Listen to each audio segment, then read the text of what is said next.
Welcome back to Arizona Daily Mix. As we round out the end of the year, we want to talk about how to make the new year better when it comes to meetings at work, because we all know sometimes there are just too many and they just don't make sense. So joining me now is Cameron Herold. He makes a lot of sense. He's the founder of COO Alliance. Great to have you here. Thanks, Catherine. Thanks for being here. So you passed along some information. Average employee weighs $6,000 a year in meetings. Average company weighs $6 million a year in meetings. How do we eliminate these unproductive meetings and do something that's actually effective? I think the reality is that most employees are spending between 1 and 2 hours a day either on the phone or face-to-face meetings with other people. And if they don't plan them out properly, that could be considered a huge amount of waste. So people are complaining about meetings all the time, but they've never had any training on how to run them. And so we're going to get into some tips on what you feel is the best way to run better and effective meetings. But first, let's go back to some of the communication issues that we face. And that is that we all think email and or texting is actually a better, faster way of communicating, but you say that's not the case. Yeah, there's so much written communication, but there's a lot of miscommunication that happens because of it. And I actually write one of the points down in the book Meeting Suck. I wrote a 6-word sentence. I didn't say you were beautiful. And if you read that sentence and put the intonation on each of the different 6 words, it means 6 completely different things. Isn't that So even though we both speak the same language, right, we miscommunicate because we're reading quickly, we're skimming over all of our written communication. So we cause a lot of conflict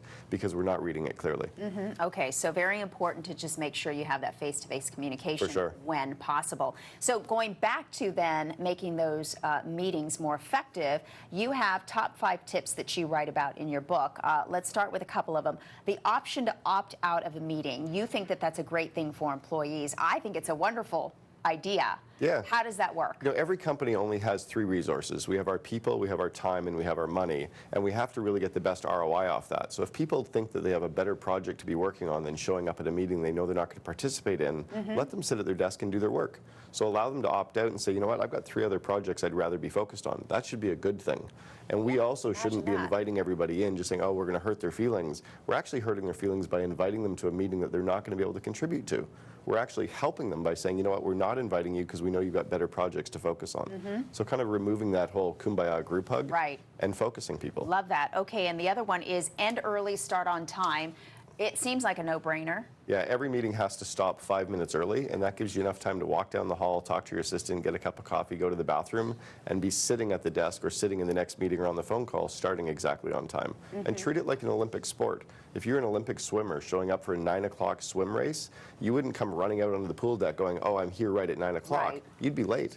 So you have to show up 5 minutes early to get your head set and be ready to be in the game. Okay, and finally, I know we all have our cell phones attached to our hips, but the idea being that, you know, check them at the door because you need your undivided attention, otherwise why be here? Turn them off. If you're coming to a meeting and you're supposed to be there participating and really actually focused in the meeting, leave your phone. If you're too busy to actually be able to sit in the meeting, that's cool. Go out and do your work, but choose one. So I don't even bring my phones on dates with my wife. When we're going out for dinner, the phone stays in the car. I want to be present with her. Same thing with meetings. Good advice. Thank you so much. More information at CameronHerold.com or COOAlliance.com. Next time, more time. There you go. Thank you. Appreciate it. You too. All right. Thanks so much. Here's Danielle now with some laughs.